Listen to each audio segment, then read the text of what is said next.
Bonjour et bienvenue dans notre exploration des dynamiques humaines. Aujourd'hui, nous nous penchons sur un sujet aussi fascinant que troublant, le narcissisme au quotidien. Loin des diagnostics cliniques complexes, nous allons observer comment certains traits de personnalité toxique se manifestent dans des situations de tous les jours, à travers des histoires vécues qui pourraient arriver à n'importe qui. Ces récits, tirés de dilemmes réels, nous serviront de miroir pour mieux comprendre, identifier et peut-être nous défendre contre ces comportements. Notre premier cas nous plonge dans une relation de travail très personnelle, celle d'une jeune femme employée comme nounou. Elle s'occupe de 2 enfants de 6 et 8 ans qu'elle adore. Pour la première fois depuis qu'elle a commencé ce travail, elle a demandé un congé. Pas pour une raison anodine, mais pour le mariage de sa sœur, son unique sœur. Consciente de l'importance de cet événement, elle a prévenu sa patronne, la mère des enfants, avec 7 mois d'avance. 7 mois. Chaque mois, elle prenait soin de le lui rappeler, s'assurant que tout était bien noté. La patronne a toujours répondu par des « Oh oui, bien sûr, profitez bien de ce beau mariage ». Pourtant, à quelques jours du départ, la veille du week-end en question, elle reçoit un texto. Sa patronne lui écrit qu'elle a vraiment besoin d'elle ce week-end et qu'elle n'a trouvé personne d'autre. La nounou, bien que furieuse, répond calmement, comme son travail l'exige. Elle s'excuse poliment, mais réaffirme qu'elle ne peut absolument pas manquer le mariage de sa seule sœur. C'est là que le masque tombe. La patronne explose. Elle la menace de licenciement si elle ne se présente pas le lendemain. Si tu ne viens pas garder les enfants ce week-end, ne te donne pas la peine de revenir lundi. La réponse de la jeune femme est un modèle de maturité et de fermeté. Elle écrit « Je suis sincèrement désolée que vous ayez du mal à trouver une solution. Je peux contacter quelques-unes de mes amies nounous pour voir si elles sont disponibles. C'est un moment unique dans la vie de ma sœur, et si cela signifie que je dois perdre mon travail, alors j'accepterai cette conséquence avec tristesse. J'adore votre famille et vos enfants, et j'espère que nous pourrons trouver un arrangement. Je pense que cela dévasterait les enfants, mais je comprends que vous deviez faire ce qui est nécessaire. » La patronne répond par une volée d'insultes, l'accusant d'abandonner ses enfants. La jeune femme est désemparée. Elle aime ce travail. Mais le plus troublant vient de sa propre mère. Alors qu'elle se confie à sa sœur, sa mère, présente dans la pièce, lui lance qu'elle est en tort d'accepter si facilement de se faire virer.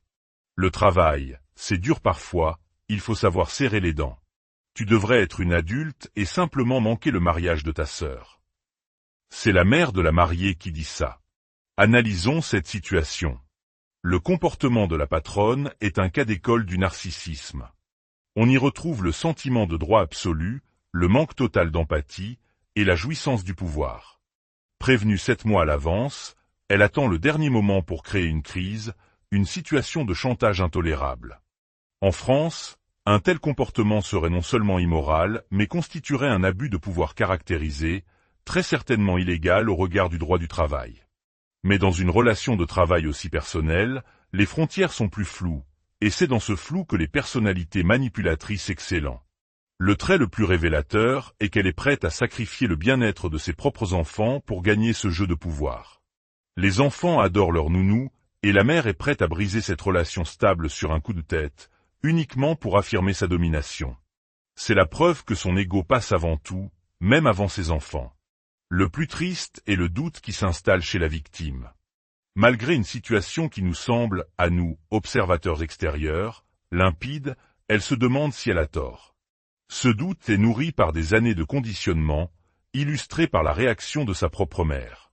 Une mère facilitatrice, qui a toujours appris à sa fille que ses besoins et ses sentiments passent après ceux des autres. Manquer le mariage de sa propre fille pour satisfaire une patronne abusive? C'est le message toxique qu'elle a internalisé toute sa vie. Cette jeune femme n'est absolument pas en tort. Elle a posé une limite saine face à un comportement inacceptable. Sa seule erreur serait de douter d'elle-même. Passons à notre deuxième histoire, qui se déroule dans un café et qui illustre une tactique fascinante pour gérer les clients difficiles. Un lycéen travaille le week-end dans un café. Son collègue est le fils du propriétaire, qui fait office de manager. Ils sont souvent confrontés à des clients qui explosent pour des détails insignifiants, déversant leur frustration sur ces jeunes employés. Comme le dit l'auteur, « Quelle tristesse faut-il ressentir dans sa vie pour être un adulte qui passe ses nerfs sur des lycéens et des étudiants? Un jour, un homme se met à hurler parce que son café n'est pas assez chaud. Le fils du patron intervient. Le client se met à lui hurler dessus également. Alors, le fils du patron se tourne vers son employé et, d'une voix forte, lui dit « C'est inacceptable. Vous êtes viré. » L'employé joue le jeu, se montrant dévasté. « Non, s'il vous plaît, ne me virez pas, ma famille a besoin de cet argent, j'ai besoin de ce travail. » Le manager reste inflexible. « Enlevez votre tablier et partez. » Et là, la magie opère. Le client furieux commence à faire marche arrière. « Oh, attendez, ce n'est pas si grave. Vous n'avez pas besoin de le virer pour ça. Je ne le pensais pas vraiment. » Ce petit théâtre, ils l'ont répété plusieurs fois. À chaque fois qu'un client devient agressif, le fils du patron vire un employé devant lui. Et presque à chaque fois, le client s'excuse, réalisant que ses paroles ont des conséquences réelles. Cette stratégie est brillante car elle met en lumière une facette cruciale de la psychologie narcissique. Si ces clients étaient de purs psychopathes, le licenciement de l'employé leur serait totalement indifférent. Mais les personnes narcissiques, même si elles manquent d'empathie, sont obsédées par leur image publique.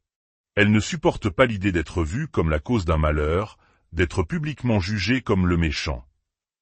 C'est la honte, pas la culpabilité, qui les fait reculer. La honte est un jugement public. Le client ne veut pas être celui qui a fait virer un pauvre jeune pour un café tiède. Cette mise en scène le confronte à la conséquence directe de son arrogance, et il ne le supporte pas. C'est une expérience sociale en direct. Elle démontre que face à un narcissique, la confrontation individuelle est souvent inefficace. Mais la perspective d'une réprobation publique peut être un levier étonnamment puissant. Loin d'être une simple farce, c'est une leçon de psychologie appliquée. La troisième histoire nous emmène dans les complexités de l'amitié, de l'argent et de la jalousie cachée. Une jeune femme de 28 ans nous raconte son histoire avec une amie du même âge. Cette amie a récemment acheté une magnifique maison. En réalité, ce sont ses parents qui l'ont entièrement financée. L'auteur du récit n'y voit aucun problème. Au contraire, elle est heureuse pour son amie. Peu de temps après, l'auteur vit un drame. Elle perd ses deux parents. Elle hérite de leur maison. C'est une situation tragique, et la maison est un bien acquis au prix d'une immense douleur. Un jour, les deux amis sont dans un magasin d'électroménager pour équiper la maison héritée. Un vendeur, par simple conversation, demande à l'auteur si elle a acheté ou loué son nouveau logement. Pour simplifier et éviter de raconter son histoire tragique à un inconnu, elle répond simplement « J'ai acheté ». C'est alors que son ami intervient, d'un ton enjoué. « Oh non, elle n'a pas acheté, elle a hérité de la maison ». Un silence gêné s'installe. L'auteur lui lance un regard interrogateur. L'ami continue, avec un sourire. « Moi, par contre, j'ai vraiment acheté ma maison ». Puis, face à la confusion de son ami, elle ajoute « C'est juste pour que les choses soient claires ». La blessure est profonde. Poussé à bout, l'auteur réplique « Ah d'accord. Alors, pour que les choses soient claires, ce sont tes parents qui ont acheté ta maison pour toi. » L'amie, furieuse, quitte le magasin, accusant l'auteur d'être cruel, de lui avoir rappelé qu'elle n'avait pas les moyens d'acheter sa maison seule. Cette interaction est un exemple parfait de la honte projetée. L'ami, dont la maison a été offerte, ressent probablement une certaine honte ou une insécurité quant à son propre mérite. En voyant son ami devenir propriétaire, même dans des circonstances tragiques, elle ressent le besoin de se positionner au-dessus. Hériter est présenté comme moins méritant que acheter, même si son propre achat est un mensonge. En France, le rapport à l'argent et à l'héritage est un sujet particulièrement sensible et souvent tabou. L'ami touche à ce point névralgique de la méritocratie. Son intervention n'a pas pour but d'établir la vérité pour le vendeur, qui n'en a que faire, mais de diminuer son ami en deuil pour soulager sa propre insécurité. C'est une micro-agression cruelle, déguisée en souci de la précision. La réplique de l'auteur, bien que faite dans le feu de l'action, n'est qu'un renvoi à l'envoyeur de la vérité crue que l'autre a voulu ignorer. Elle n'a pas initié l'hostilité, elle n'a fait que se défendre. La quatrième situation nous plonge au cœur d'un couple et d'une dynamique d'abus financier. Une femme de 32 ans commence à travailler à domicile. Elle et son mari vivent dans une maison que lui a achetée avant leur mariage. Il l'appelle sa propriété. La maison a une chambre inoccupée, qu'elle aménage en bureau. Après 2 mois, son mari la convoque pour une discussion sérieuse. Il lui annonce qu'il attend désormais 30% des revenus qu'elle tire de son travail. Sa justification? Il lui fournit un bureau dans sa maison. Elle est sous le choc. Elle refuse, qualifiant sa demande de déraisonnable. Une dispute éclate. Il l'accuse de profiter de lui. Elle rappelle qu'il n'y a pas de crédit sur la maison, qu'elle paie la moitié de toutes les factures et qu'elle s'occupe de la totalité des tâches ménagères. Il va jusqu'à impliquer sa famille. Sa mère prend son parti, affirmant que 30% n'est pas une somme énorme et que son fils mérite une compensation pour la stabilité que cette pièce offre à sa femme. Nous sommes ici face à une forme de contrôle et d'abus financiers flagrants. Le mariage, en principe une union et un partage, est réduit à une transaction de propriétaire à locataire. Dans le cadre légal du mariage en France, cette notion de « sa propriété exclusive » est déjà complexe et discutable, en fonction du régime matrimonial. Mais au-delà de la loi, c'est la mentalité qui est toxique. Cet homme ne voit pas sa femme comme une partenaire, mais comme une source de revenus à exploiter. Sa rigidité, sa vision transactionnelle de l'amour et du partage sont alarmantes. La suggestion sarcastique de lui présenter une facture pour les heures de ménage, de cuisine et autres services, met parfaitement en lumière l'absurdité de sa demande. Si tout est transaction, alors tout doit être comptabilisé. Le soutien de sa mère indique un système familial où cette vision du monde est normalisée. Cette femme n'est pas difficile. Elle refuse simplement de se soumettre à un abus. La meilleure solution pour elle serait de trouver un espace de travail extérieur, mais surtout, de consulter un avocat pour comprendre que ce qui se passe dans son couple n'est pas normal et porte un nom, la violence économique. Enfin, notre dernière histoire est un drame familial poignant sur l'héritage, la culture et la trahison. Une grand-tante, femme éduquée et indépendante, a mis en place des comptes épargne pour toutes les jeunes filles de sa famille. Issue d'une culture où l'éducation des femmes n'est pas valorisée, elle voulait leur donner les moyens de leur indépendance. Après son décès, les parents d'une jeune fille accèdent à son compte épargne, destiné à financer ses études universitaires. Ils utilisent la quasi-totalité de l'argent pour payer le mariage somptueux de leur fils. Lorsque la jeune femme, après son baccalauréat, se rend à la banque, elle découvre que son fonds d'études a disparu. Ses parents admettent l'avoir emprunté. Furieuse, elle prend des prêts étudiants, quitte la maison et commence ses études, devenant la honte de la famille. Elle décide de poursuivre ses parents en justice pour récupérer l'argent qui lui a été volé.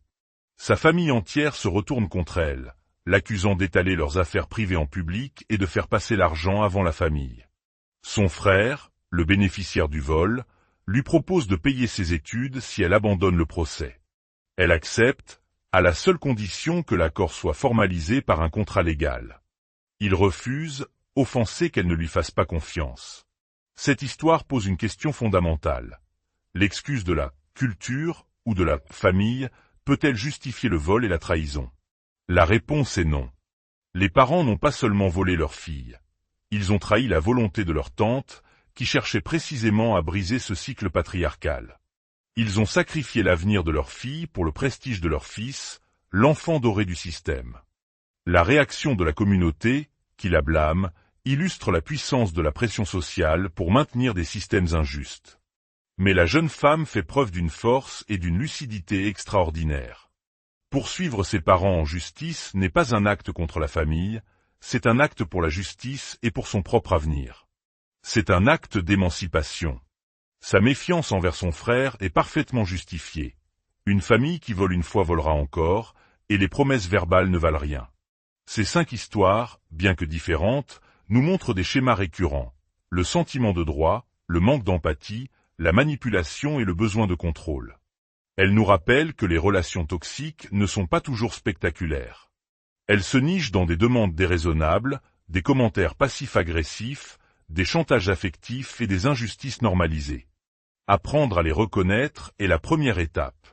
Avoir le courage de poser des limites, même si cela signifie être perçu comme difficile ou égoïste par ceux qui profitent de votre silence, est le chemin vers la liberté et le respect de soi. Si cette analyse vous a éclairé, n'hésitez pas à la partager. Vos expériences et vos réflexions sont précieuses. En parler, c'est déjà briser l'isolement que ces situations créent. Et pour continuer à explorer ensemble les subtilités de la psychologie humaine, pensez à vous abonner.